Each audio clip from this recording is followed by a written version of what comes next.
মানুষ তো কত কিছুই খায়, তাই বলে আস্ত একটি বিমান কি খেয়ে ফেলা সম্ভব? হ্যাঁ, অবিশ্বাস্য মনে হলেও এই কাজটি করেছেন এই ব্যক্তি। শুধু খাওয়াই নয়, রীতিমতো হজম করে ফেলেছেন একটি গোটা বিমান। তার নাম মিশেল লোটিটো। ফরাসি নাগরিক লোটিটোকে তাই ডাকা হয় মিস্টার ইট অল নামে। লোটিটো স্বাদ খুঁজতেন লোহা আর কাঁচের ভেতর। এছাড়া প্লেনের পাখা, সাইকেলের চাকা, এমনকি কফিনের কাঠ সবই ছিল তার দুপুরের খাবার।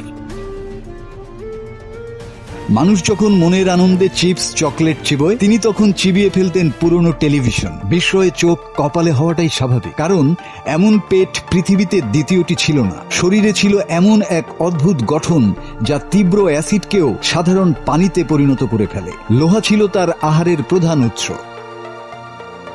লোটিটোর এই অদ্ভুত খাদ্যাভ্যাসের পেছনে ছিল পিকা নামক একটি মানসিক ব্যাধি, যা অখাদ্য বস্তু খাওয়ার প্রবণতা সৃষ্টি করে। তবে তার শারীরিক গঠনও এই অদ্ভুত অভ্যাসে সহায়তা করেছিল। তার পাকস্থলী ও অন্ত্রের আস্তরণ ছিল অস্বাভাবিকভাবে পুরু, যা তাকে তীক্ষ্ণ ধাতব বস্তু খাওয়ার পরও আঘাত থেকে রক্ষা করত।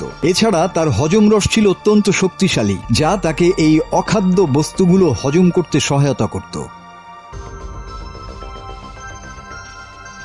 লোটিটোর সবচেয়ে বিখ্যাত কীর্তি ছিল একটি সেসনা 150 বিমান খাওয়া, যা তিনি 1978 থেকে 1980 সালের মধ্যে শেষ করেন। তখন ধীরে ধীরে বিমানটির অংশগুলো ছোট ছোট টুকরো করে কেটে খেতেন। এছাড়া তিনি 18টি সাইকেল, 15টি সুপারমার্কেট ট্রলি, 7টি টেলিভিশন সেট, 6টি ঝাড়বাতি, 2টি বিছানা, একটি কম্পিউটার এবং একটি হ্যান্ডেল সহ কফিন খেয়েছেন বলে জানা যায়। তার জীবদ্দশায় তিনি প্রায় 9 টন ধাতব বস্তু খেয়েছেন।